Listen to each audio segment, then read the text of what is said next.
cuáles son las estrategias que utilizan. Que es después de que Amán dice como, oye, no, los quiero exterminar a todos porque estos son una amenaza para mi sentido de sentirme todopoderoso, de sentirme el dueño del mundo, dice, entonces realmente hace un trabajo también de manipulación política y económica a la gente para lograr su objetivo. Porque realmente el objetivo, si nosotros vemos la raíz del problema, no es de que el imperio persa o el reinado persa tenía un problema con los judíos, ni los judíos con ellos, ¿no? En general, los judíos habían podido vivir bastante bien bajo el imperio persa, y tampoco los judíos le habían causado un problema hacia los gobernantes persas de una forma directa, ¿no? Pero aquí Amán, él personalmente, ¿no? No viendo los intereses de la población persa, sino viendo sus intereses propios, dice, los judíos son un problema para mí. Y ahora, ¿cómo decide enfrentar este problema? Que realmente, recordamos, es un problema no de los persas, es un problema de este gobernante. Y dice, se acerca con el rey, con Asuero, y le dice, hay un pueblo, y ni siquiera los menciona, o sea, por nombre, dice, hay un pueblo, hay cierta gente que está dispersa en tu reinado, que no quiere seguir tus decretos, y que están siendo un problema, ¿no? Entonces, lo presenta como, oye, es un problema para tu reinado, ¿no? No le va a decir, oye, hay esta persona que no se quiere inclinar hacia mí y yo me quiero sentir poderoso, ¿no? Es como le dices, como, oye, te lo presenta como si fuera una amenaza, ¿no? Entonces empieza esta manipulación de cómo presento sus comportamientos cuando realmente no eran un problema real, ¿no? Pero para él, esa persona en específico sí, y lo presenta como si fuera un problema para la población, ¿no? O para su reinado. Y entonces le pide al rey que le permita dar un decreto y el rey le dice que sí. Y aquí hace un decreto que lo esparce por todo el reinado, todo lo que era Persia occidental, donde vivía toda la población judía, para que por orden del rey, que pueden salir la gente a ir a matar a los judíos en un día específico, que es el día con el que conmemoramos Purim, el 13 de Adar, y que van a recibir todos los que maten a los judíos en donde quiera que estén en los diferentes poblados dentro del imperio, iban a recibir una compensación económica muy significativa de parte del rey, ¿no? De la corona. El que mate a un judío se lleva un pago. Exacto, el que mata a un judío se lleva un pago, ¿no? ¿A qué se parece eso, Ricardo, en el mundo moderno? Pues pay for slay, ¿no? Lo que hacen la autoridad palestina, OLP Fatah, el día de hoy. Así es. La autoridad palestina tiene un programa que le han puesto el mote en inglés de pay for slay, porque todo siempre tiene que rimar, pero traducido al español eso es pago por muerto, ¿no? Y eso justamente lo que hace la autoridad palestina es que si tú eres un árabe en los territorios que gobierna la autoridad palestina y tú matas a un civil judío o a un soldado judío, de ahí en adelante la autoridad palestina te paga un salario. Y si tú eres uno de estos terroristas que se suicidan para matar judíos, ¿no? Por ejemplo, un bombardero suicida, entonces el pago es para tu familia, para tus parientes más cercanos. Y esto lo ha documentado con mucho cuidado Edwin Black. De hecho, es el historiador Edwin Black el que dio a conocer esto con mayor detalle en un libro que se llama Financing the Flames, que quiere decir financiando las llamas. Lo que él documenta es que este programa de pagarle a cualquier árabe que mata a un judío un salario ya de por vida, o a su familia si muere en el intento, eso es un porcentaje gigantesco del presupuesto de la autoridad palestina. Y pues tiene esta misma estructura de lo que tú estás platicando en el libro de Esther. Entonces, nuevamente, el libro de Esther está presentando una estructura que nos encontramos en el mundo, en la historia del pueblo judío y, de hecho, en la actualidad, ¿no? En el momento presente que estamos viviendo.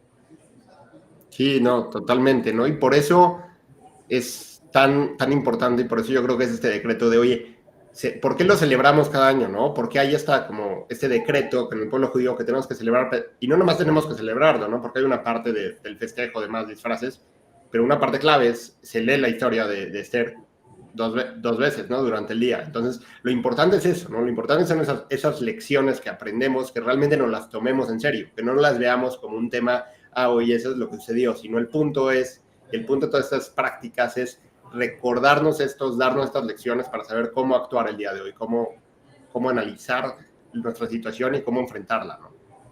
Y entonces, como dices, es este tema muy similar a lo que hace hoy la Autoridad Palestina, y es pero entonces lo que sucede es que este gobernante da este decreto y esta información diciendo, oye, estos son enemigos del reino y les voy a dar esta recompensa a todos los que ataquen a estos enemigos, ¿no?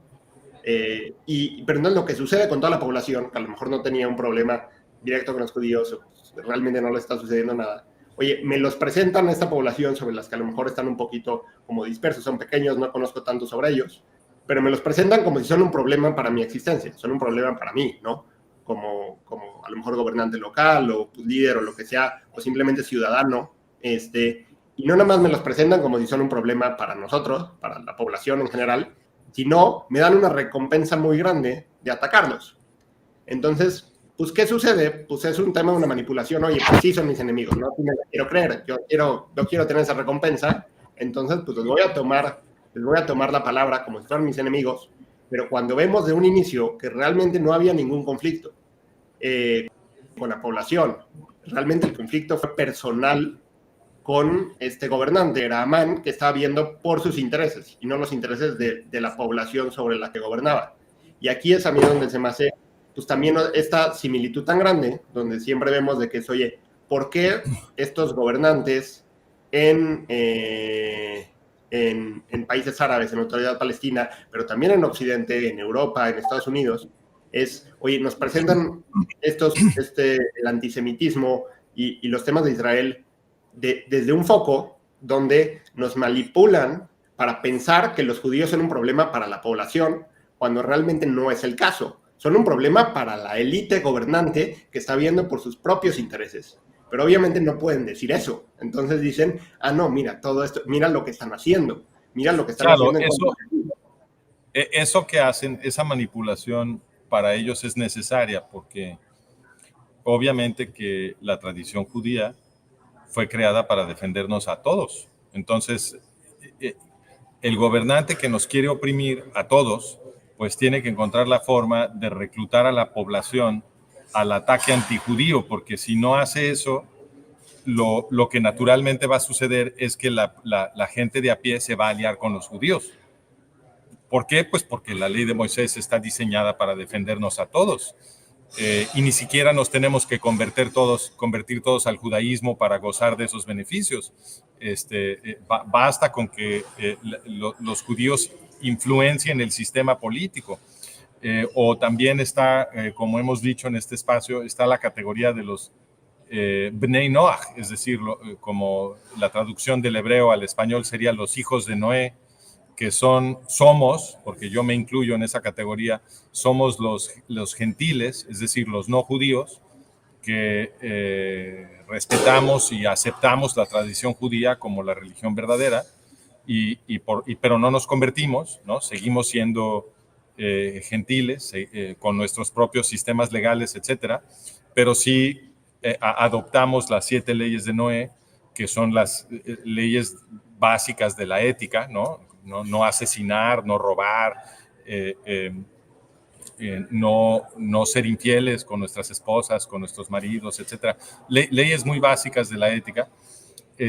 Y si adoptamos esa ética judía y nos aliamos con el pueblo judío, pues todos vamos a ser libres. Entonces, lo que tienen que hacer los gobernantes es producir propaganda antijudía para envenenar las mentes de la gente y entonces reclutarlas al ataque antijudío que los gobernantes totalitarios están organizando. Por eso es esa manipulación, por eso es esa inversión tan grande en administrar la realidad de la gente, como decimos aquí, para que vivan en una burbuja de realidad falsa, en donde es posible demonizar a los judíos y representarlos como monstruos que supuestamente están amenazando a la gente común.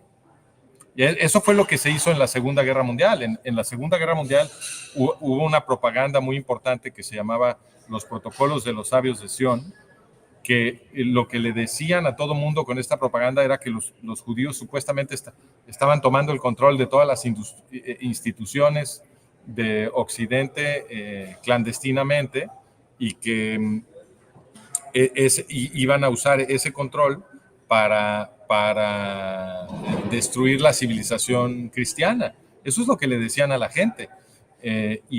Pues el efecto de eso fue reclutar a muchísima gente a los ataques antijudíos que resultaron en su conjunto, produjeron Shoah o el Holocausto. Increíble. Entonces, vemos esto tan repetido y que hoy en día simplemente hay que tener ese foco cuando analizamos las comunicaciones, los medios.